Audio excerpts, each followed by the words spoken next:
Hola, mi nombre es Samuel, pastor de Nova. Muchísimas gracias por darle clic a este video. En verdad agradezco a Dios la oportunidad de poder compartir este mensaje contigo. Antes de continuar el video, déjame recordarte de algo súper rápido. Ponemos estos videos para ser de bendición para la iglesia. Nuestra esperanza es ver el Evangelio arraigado en Latinoamérica y la gracia incondicional y transformadora de Cristo siendo real de una forma palpable en nuestra sociedad. Te recordamos que este video no sustituye tu compromiso ni tu presencia en tu iglesia local.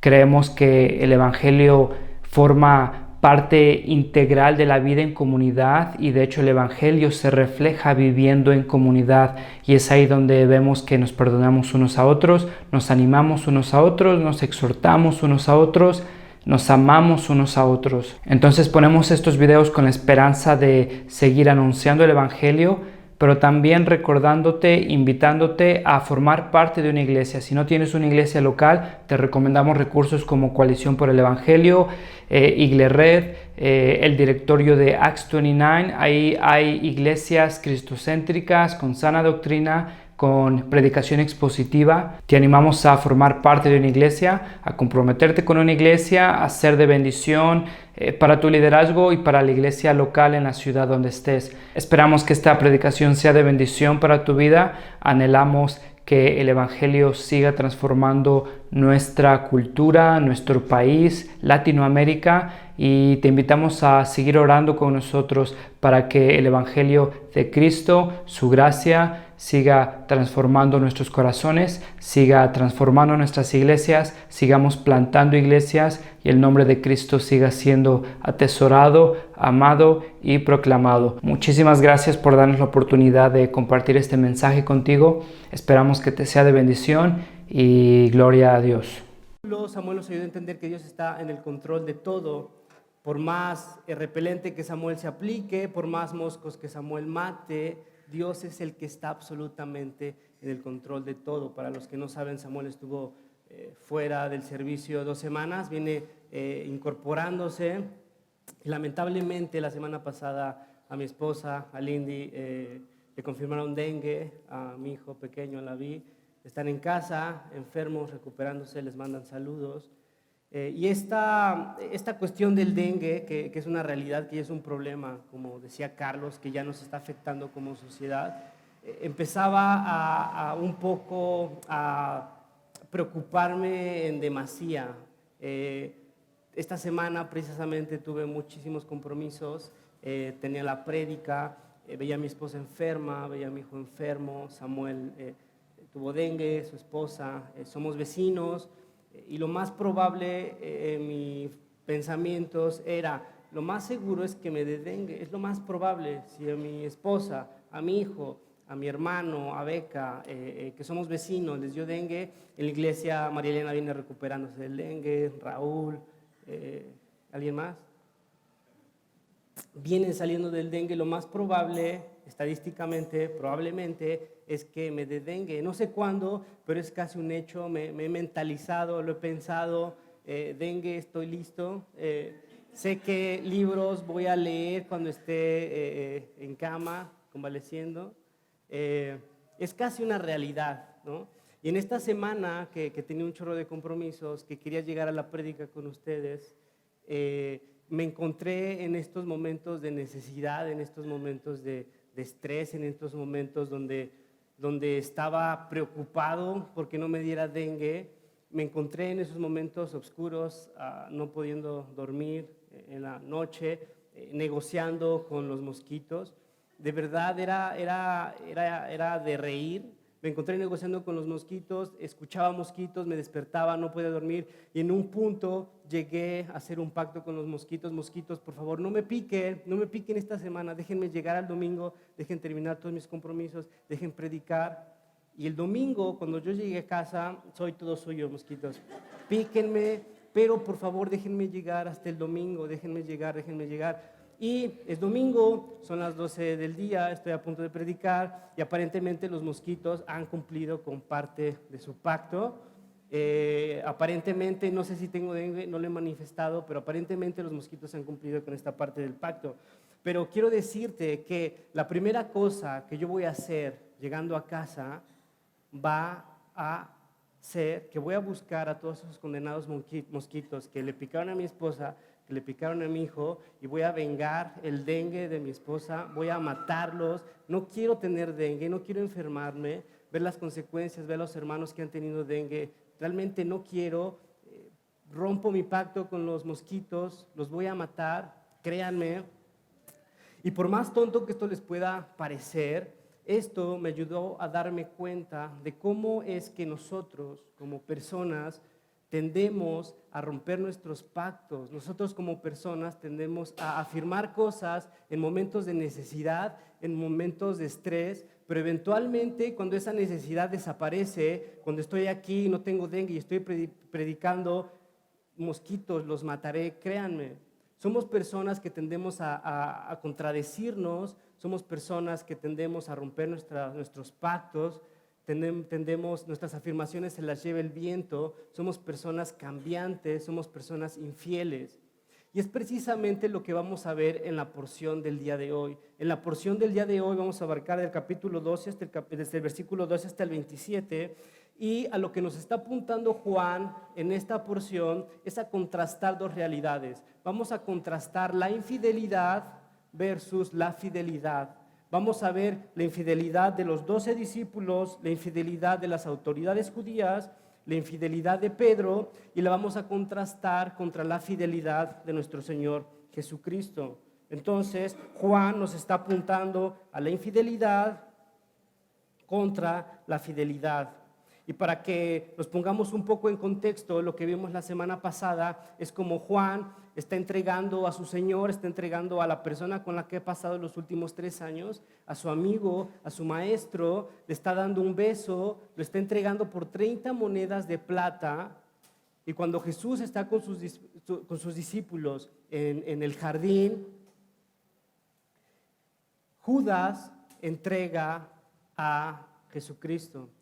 Judas, lo que vimos la vez pasada, es como Judas entrega a Jesús, a su maestro, pensando ingenuamente que Judas es el que tiene el control, que Judas es el soberano.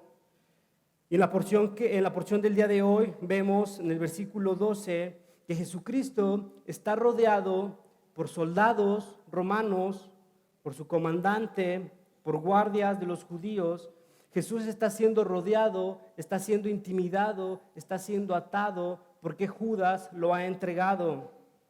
Y si tú pudieras imaginar conmigo esta escena, podrías imaginarte que esta escena es bastante intimidante. Un solo hombre indefenso, apenas y cubierto por una túnica, a mitad de la noche, rodeado por centenares, nosotros podríamos hablar de centenares de soldados, hablamos de un régimen de soldados, hablamos de casi 1000 soldados, que no eran pocos, y si tú le sumas los guardias de los judíos, estamos hablando de muchísimas personas armadas, entrenadas para el combate, listas para atacar, rodeando a un solo hombre, rodeando a Jesucristo. Esta escena es bastante intimidante, son 2 grupos, soldados, guardias, rodeando a Jesús, atándolo.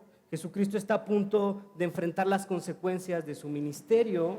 Jesucristo está a punto de enfrentar las consecuencias de sus enseñanzas que en un momento de tranquilidad en el templo, en las sinagogas, enseñaba. Jesucristo está a punto de enfrentar las consecuencias de su naturaleza, de quién es Él. Él es el Hijo de Dios, es Dios encarnado y está a punto de enfrentar sus consecuencias.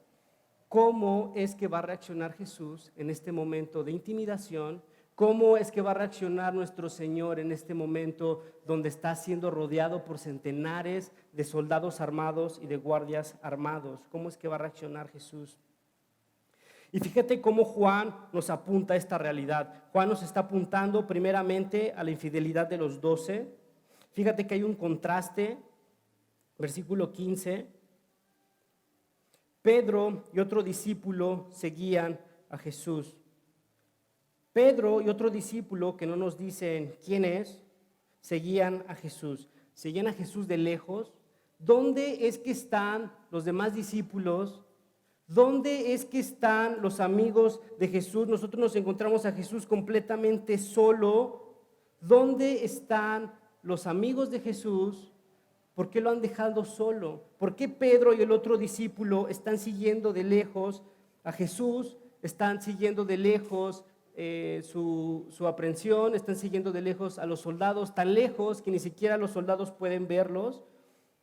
Están escondidos, siguiéndolos de lejos. Jesucristo está completamente solo. Y es sorprendente que Jesús se encuentre completamente solo. Es sorprendente cuando nosotros recordamos que los discípulos habían afirmado que iban a estar siempre con su Señor. Recordamos Mateo 26, 33. Aunque todos te abandonen, declaró Pedro, yo jamás lo haré. Pedro haciendo una afirmación en momentos de tranquilidad, donde no está siendo intimidado. Yo jamás te abandonaré, jamás lo haré. Versículo 35, aunque tenga que morir, date cuenta de la intensidad de Pedro. Aunque tenga que morir contigo, insistió Pedro, jamás te negaré. No solo Pedro, todos los demás discípulos dijeron lo mismo, todos. No simplemente fue Pedro, sino fueron todos los discípulos que habían afirmado que iban a estar con Jesús hasta la muerte, que iban a estar con Jesús y que nunca lo abandonarían. Marcos 14, versículo 50. Entonces todos lo abandonaron y huyeron. Todos, amigos, ¿qué están haciendo? No eran amigos de Jesús, no eran sus discípulos, no han pasado 3 años con Él. No, Jesús ha compartido su vida, sus enseñanzas. Están abandonando a su amigo, están abandonando a su maestro. Y date cuenta que en momentos de tranquilidad, cuando los discípulos no están siendo intimidados, cuando los discípulos están en completa tranquilidad, son capaces de afirmar cosas que eventualmente vemos que no son capaces de cumplir. Jesucristo está completamente solo, siendo intimidado por centenares de soldados, atado, tratado como un esclavo, tratado como un prisionero, abandonado por sus amigos. Todas esas palabras que los discípulos, que Pedro había dicho, se las está llevando el viento.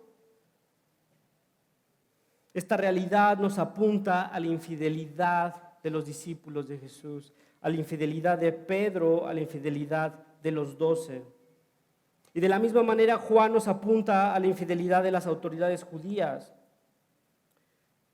En el versículo 1 nos dice que lo arrestan y lo llevan atado. Y es atado, y es curioso que estén atando a un hombre indefenso, rodeado de centenares de soldados. ¿Qué necesidad hay de atar a un hombre indefenso que no está armado, que apenas está vestido, siendo rodeado por centenares y centenares de soldados listos para atacar?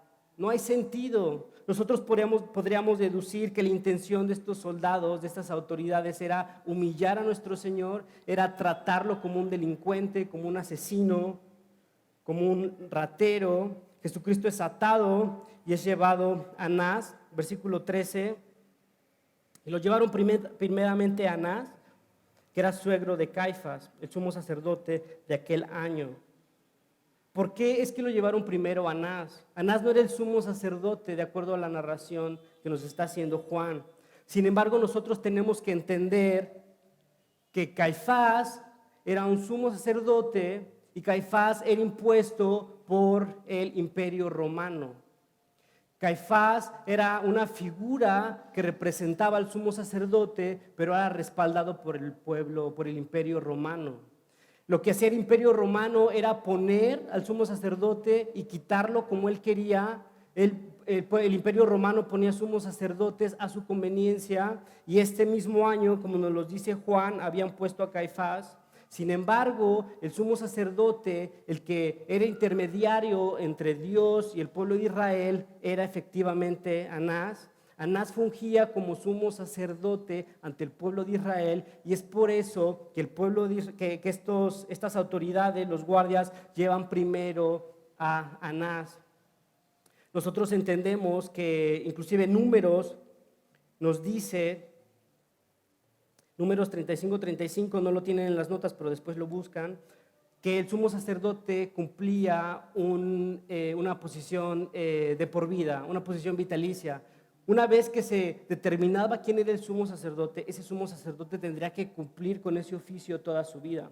Sin embargo, lo que hace el Imperio Romano le importa muy poco, la tradición judía le importa muy poco, la solemnidad le importa muy poco, la adoración. Lo que hace es quitar a Anás y poner a Caifás.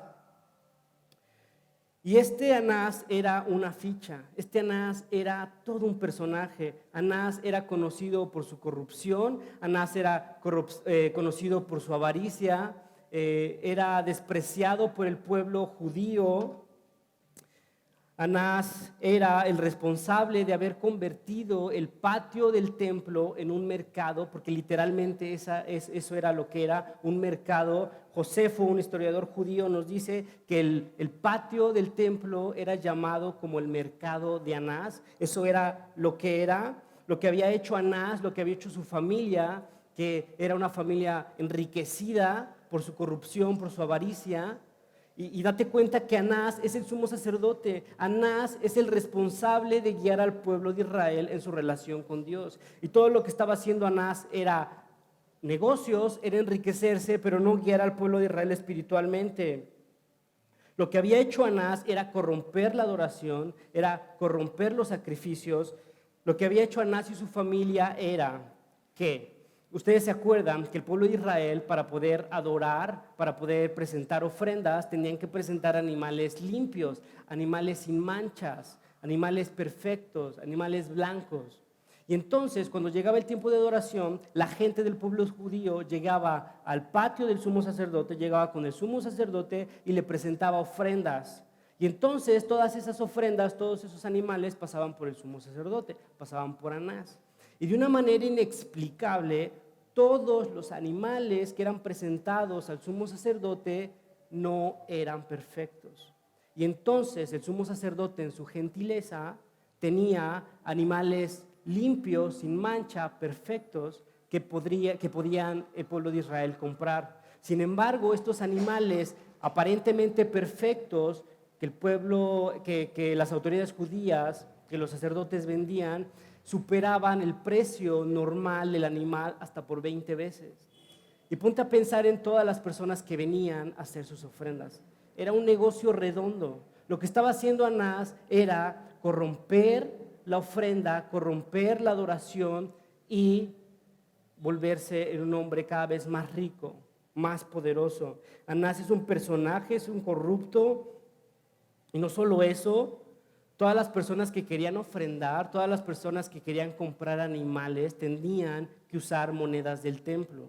Esta moneda del templo solo se cambiaba en el templo. Así que si tú venías con tu dinero y querías ofrendar o querías comprar un animal, adivina qué, tenías primero que cambiar tu moneda a la denominación del templo. Y en esta transacción tenías que pagar, obviamente, tasas, impuestos.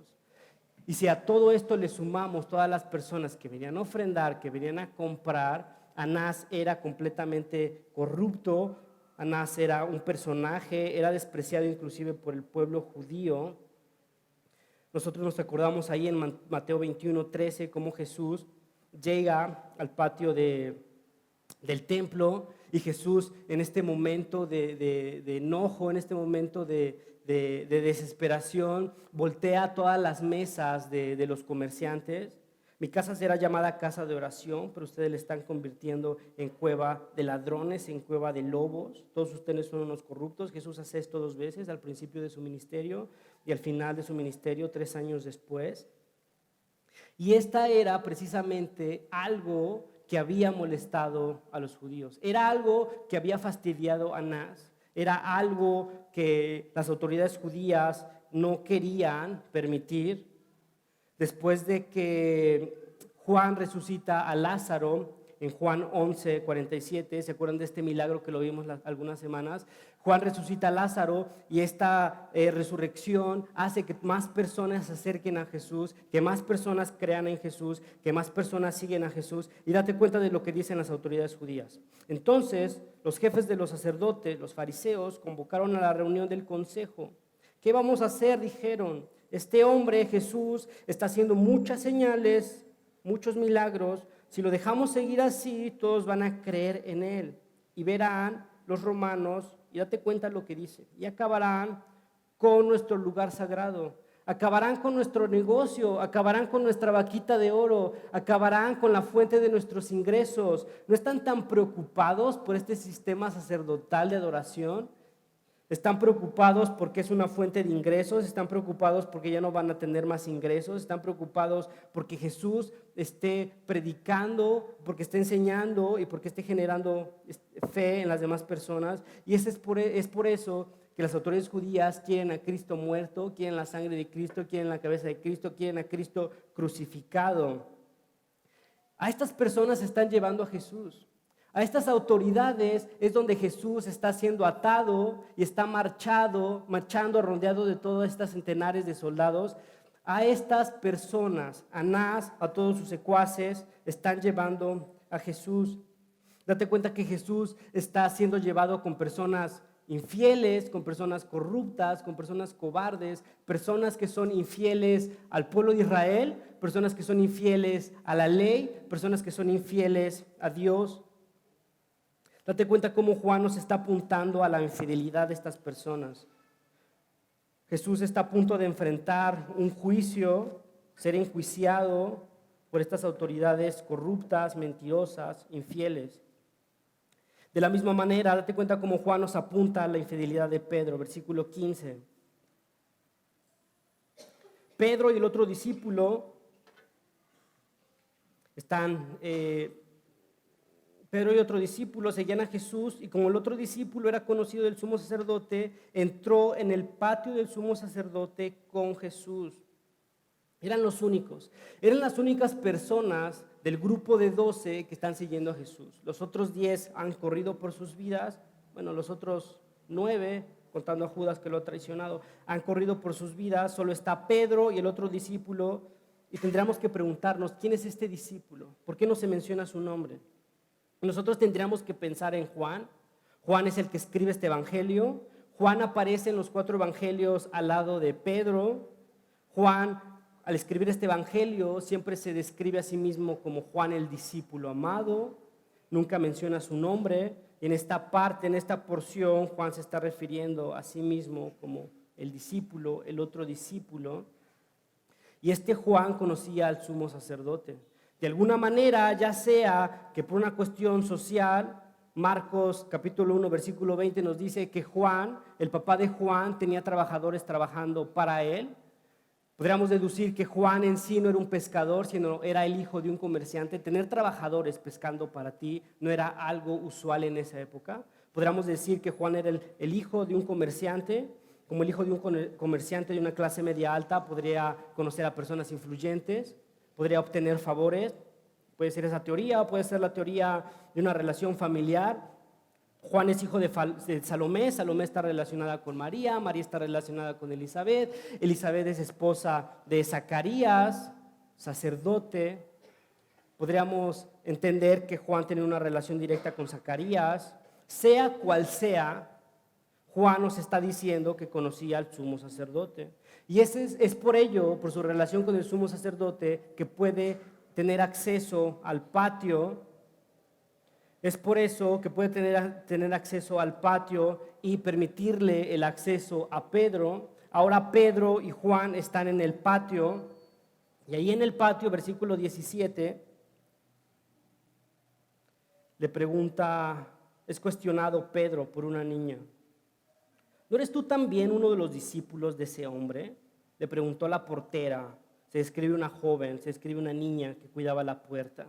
¿No eres tú también uno de los discípulos? ¿No te he visto a ti con Jesús? ¿No te he visto a ti con este hombre que está atado, que está siendo intimidado por estos centenares de soldados? Y date cuenta de la respuesta de Pedro. No lo soy, respondió Pedro. No lo soy. Pedro, ¿dónde están tus declaraciones? Habías dicho que ibas a estar con tu amigo, con tu maestro, hasta la muerte, que nunca lo abandonarías, que nunca lo negarías. Pedro, estás dándole la espalda a tu amigo, estás siendo un cobarde, estás siendo infiel. Pedro, ¿dónde está esa roca? ¿Dónde está ese discípulo impulsivo que había intentado defender a Jesús en el principio de este mismo capítulo, cortándole la oreja a un soldado? ¿Dónde está ese Pedro que pudo caminar sobre el agua? ¿Dónde está ese Pedro fuerte, amigo de Jesucristo? Pedro nos está revelando su infidelidad, Pedro nos está revelando su cobardía, Pedro nos está revelando su falta de integridad. No lo soy, responde Pedro. ¿Qué clase de amigos son estos? ¿Qué clase de amigos son los 12? ¿Qué clase de discípulos son los 12? ¿Qué clase de discípulo es Pedro? ¿Es cobarde, es infiel, es traicionero? Juan Calvino tiene una cita sobre este pasaje. Pedro había fanfarroneado que se mostraría un peleador invencible y triunfante ante la muerte. Ahora, ante la voz de una joven sirviente, de una muchacha, sin ninguna amenaza alguna, Pedro es intimidado y arroja sus armas al suelo. Y date cuenta del cinismo de Pedro, versículo 18. Los criados y los guardias estaban de pie alrededor de una fogata que habían hecho para calentarse. Pues hacía frío, era la noche, hacía frío, Pedro tenía frío, pero también estaba de pie con ellos, calentándose. Pedro estaba calentándose, Pedro estaba tratando de pasar por sus enemigos, Pedro estaba camuflajeándose con sus enemigos, con los soldados, Pedro estaba con ellos, Pedro está buscando su comodidad en vez de su fidelidad. Pedro prefiere estar cómodo antes que ser fiel a su Señor. Y de la misma manera, mientras Jesús está siendo intimidado, mientras Jesús está siendo rodeado, mientras Jesús está atado, enfrentando a la máxima autoridad judía, el sumo sacerdote, enfrentando a centenares de soldados y de guardias, seguramente mal vestido, con una túnica. Juan nos describe que era una noche fría, tan fría que Juan y los guardias, soldados fuertes, soldados que están preparados para este tipo de condiciones, tienen frío. Jesús siendo intimidado por centenares de soldados, mal vestido, con una túnica probablemente, pasando frío.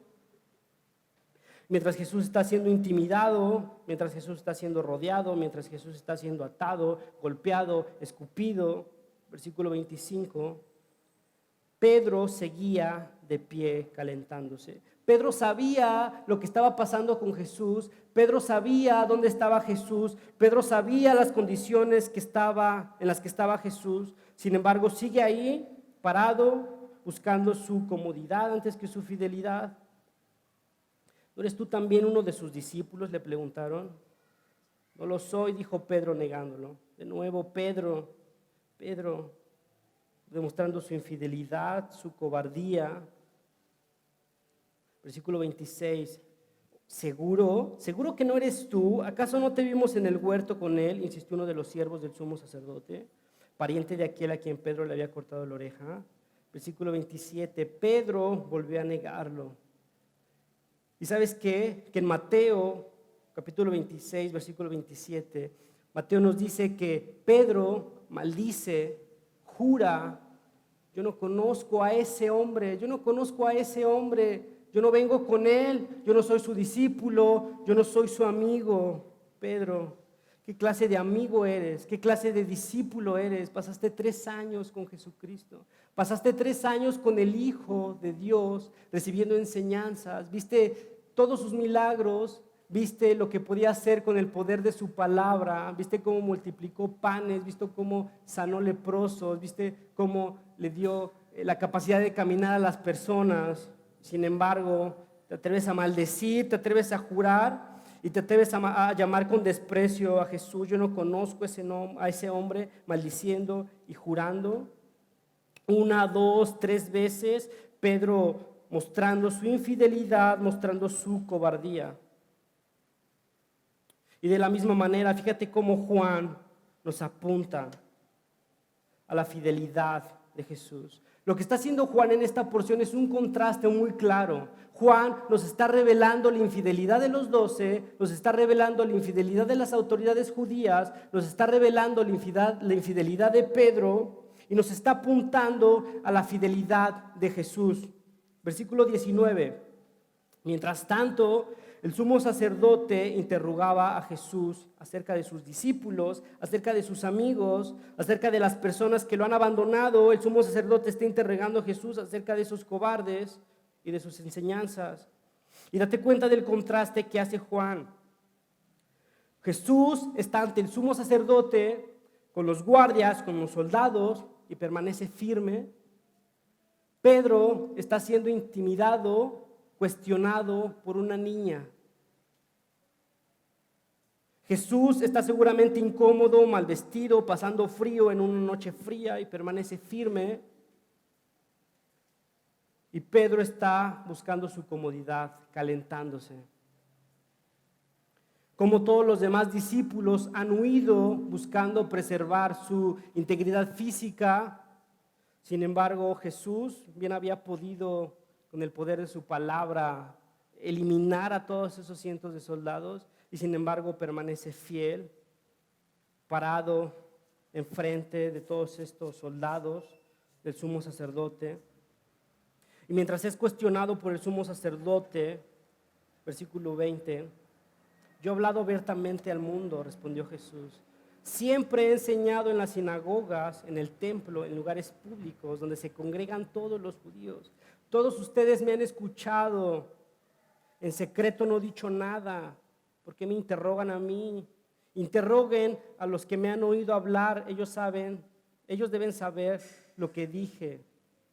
Judíos, ¿están mostrando su infidelidad ante la ley? ¿Están mostrando su infidelidad ante el pueblo judío? ¿Están mostrando su infidelidad ante Dios? Ustedes saben que lo que están haciendo no es correcto. Los juicios no se llevan así. Los juicios no se tienen que llevar a cabo en la noche. Tienen que llevarse a cabo a plena luz del día. Tienen que presentar testigos, y los testigos son los encargados de acusar al acusado, de presentar su testimonio.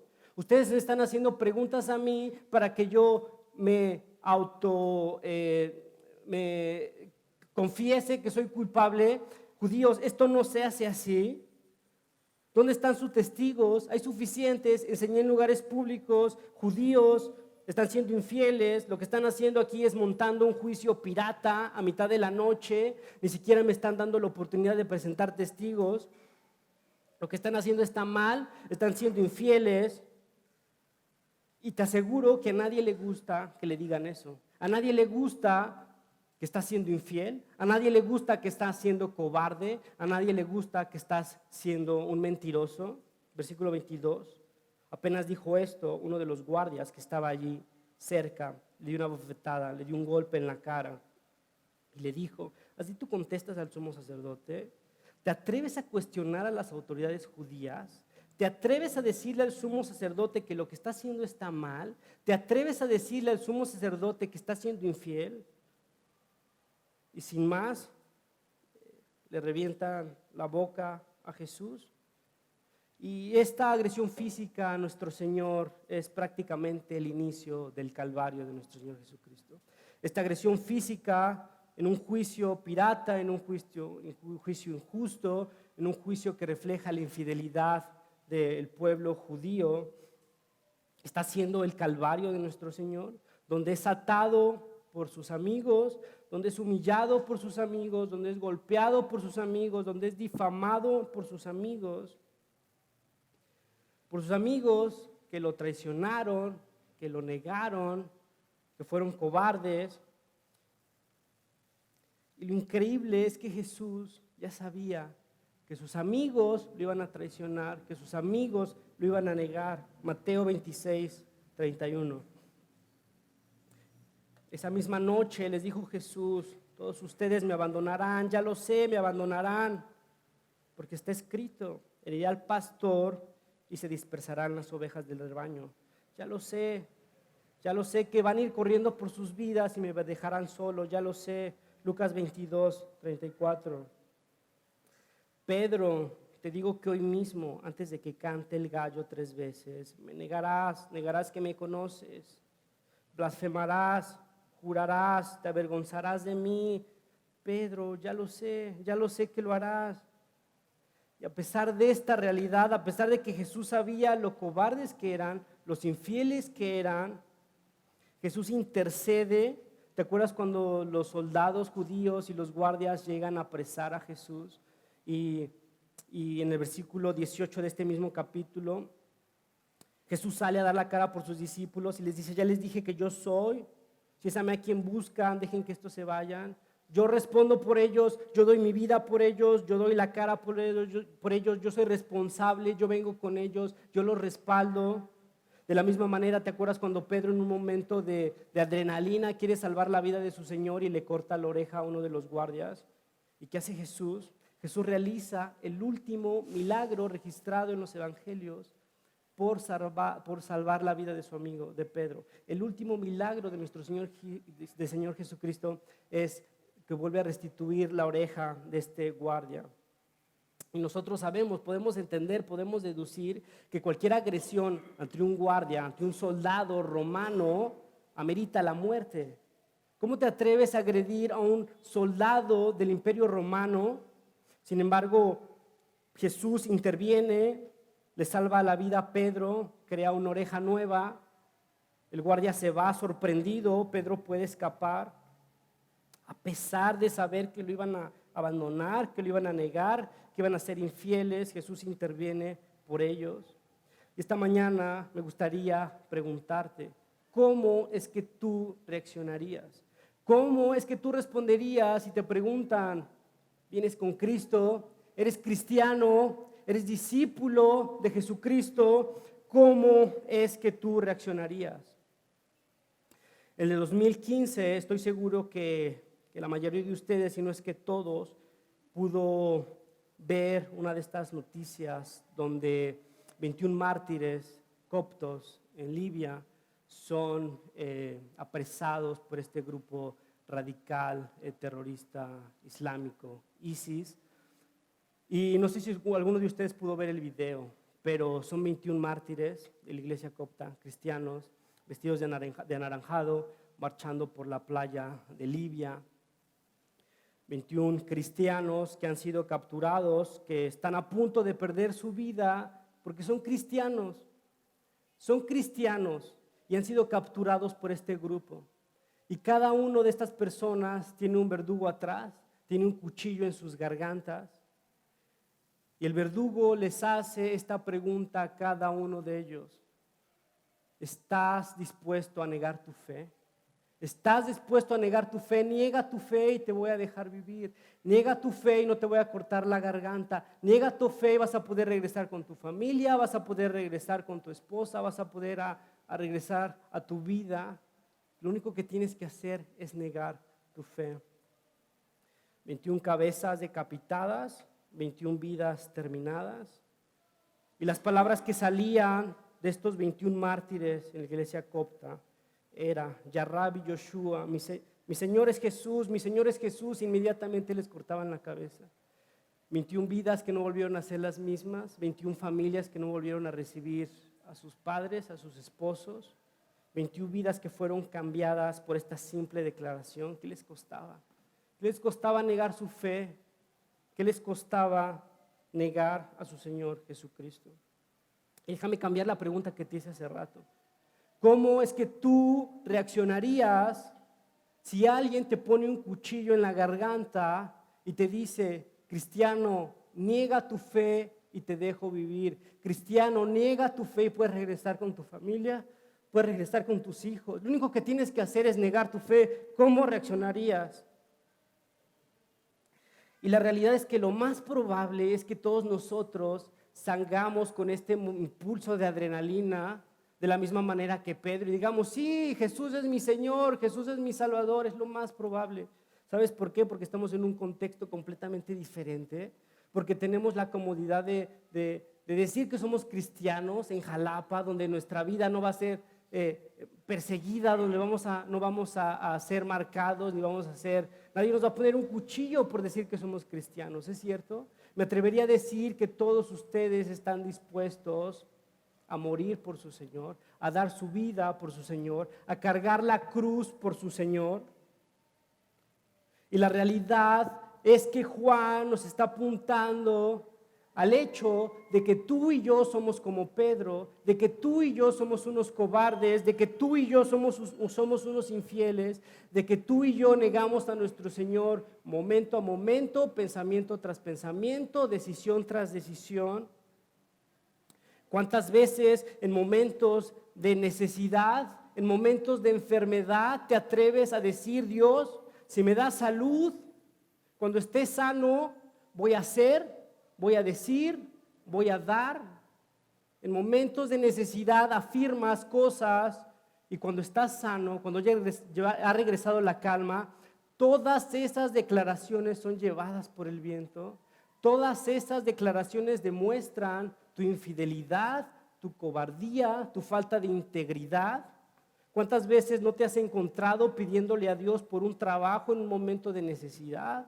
Dios, y si tú me das un trabajo, con el dinero que me des, voy a hacer, voy a dar, voy a crear. Y llega la comodidad, llega la prosperidad. Todas tus afirmaciones son llevadas por el viento, demostrando tu infidelidad, demostrando tu falta de integridad, demostrando tu cobardía. Decías que estabas dispuesto a morir por tu Señor. Decías que estabas dispuesto a cargar tu cruz. ¿Cuántas veces en estudios, después de una canción, después de una prédica, después de momentos de necesidad, nos atrevemos a afirmar que vamos a leer nuestra Biblia diario y que vamos a orar más y que vamos a servir más y que nos vamos a comprometer y que vamos a servir y que vamos a venir a todas las clases y que vamos a responder todas nuestras guías y que voy a asistir a todos los grupos de estudio? Pero cuando llega la tranquilidad, cuando llega y cuando cambia la situación, nuestras afirmaciones son llevadas por el viento, nuestras afirmaciones están revelando nuestra infidelidad, nuestra inconsistencia, nuestra cobardía. Y probablemente sí digas con tus pensamientos y con tu boca que Dios es tu Señor y que morirías por tu Señor y que cargarás la cruz por tu Señor, pero tus acciones contradicen tus declaraciones, tus acciones contradicen tus afirmaciones.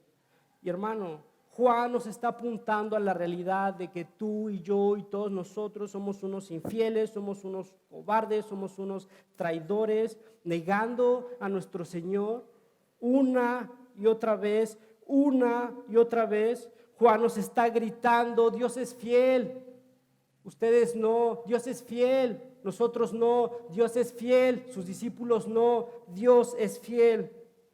Y lo increíble de todo esto es que a pesar de nuestra infidelidad, a pesar de nuestra falta de integridad, a pesar de esta realidad, Cristo permanece fiel. Cristo se entrega por personas infieles. Cristo entrega su vida, se humilla por personas cobardes. Cristo muere por su iglesia. Cristo ora, intercede por personas infieles, por ti y por mí. Martin Lloyd-Jones tiene una frase muy interesante: Dios es fiel, Dios es inmutable, Dios nunca cambia. Y si Dios nunca cambia, no hay confort ni consolación más grande que esta. Hermano, Dios nunca cambia. Dios no cambia su fidelidad a pesar de que tú eres un infiel, a pesar de que yo soy un cobarde, a pesar de que día tras día lo traicionamos, lo negamos con nuestros pensamientos y con nuestras acciones. Y si nosotros realmente nos ponemos a profundizar en esta realidad, nos ponemos a profundizar en la fidelidad de Dios, haciendo cosas que nosotros no podemos hacer, siendo fiel cuando nosotros no podemos ser fieles, dando su vida por nosotros cuando nosotros no podemos hacer absolutamente nada, y aún así Dios nos ama, Dios muere por nosotros y Dios sigue siendo fiel. Si realmente nosotros comprendemos esa realidad, nos tendríamos que preguntar: ¿cómo no amarle? ¿Cómo no amar a ese Dios que a pesar de nuestra infidelidad es fiel? ¿Cómo no obedecer a ese Dios? ¿Cómo no seguirle? ¿Cómo no adorarle? ¿Cómo no alabarle? ¿Cómo no serle fiel a este Dios que a pesar de nuestra infidelidad nos sigue siendo fiel? Y si realmente has comprendido el Evangelio, si realmente has comprendido la gracia, tu vida estará caracterizada, tu vida estará marcada por esa gratitud, por ese agradecimiento, por ese servicio, por esa adoración, por esa santidad. ¿Cómo no hacerlo? ¿Cómo no hacerlo? ¿Cómo no buscar la santidad? ¿Cómo no buscar la adoración? ¿Cómo no seguirle? Si Él me ama, si Él es fiel cuando yo soy infiel, ¿cómo no hacerlo? Si era una incongruencia, ¿cómo no hacerlo? Si Dios es fiel cuando yo no puedo ser fiel, ¿cómo no amarle? Hay un himno muy conocido, muy famoso, estoy seguro que todos ustedes lo conocen. Lo voy a leer y con esto cerramos. O tu fidelidad se llama. Oh Dios eterno, tu misericordia, ni una sombra de duda tendrás. Tu compasión y bondad nunca fallan y por los siglos el mismo serás. Oh tu fidelidad, en cada momento la veo en mí, nada me falta, pues todo provees. Grande Señor es tu fidelidad, tú me perdonas, me impartes el gozo, tierno me guías por senda de paz. Eres mi fuerza, mi fe, mi reposo y por los siglos mi Padre serás. Oh tu fidelidad, grande Señor, es tu fidelidad. Padre, te damos gracias por tu fidelidad, te damos gracias porque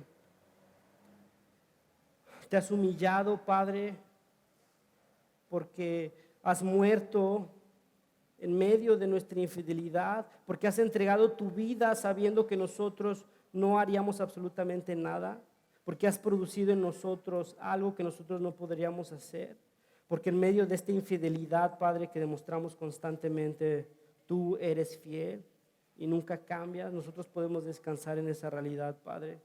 Te pido que nos ayudes a comprender esta realidad y que esta realidad nos impulse, Padre, a serte fiel, Padre, a buscar esa fidelidad, a buscar esa santidad y a poder glorificarte, Padre, como el Padre inmutable, eterno y amoroso que eres. Te agradecemos en el nombre de tu Hijo amado, nuestro Señor Jesucristo. Amén.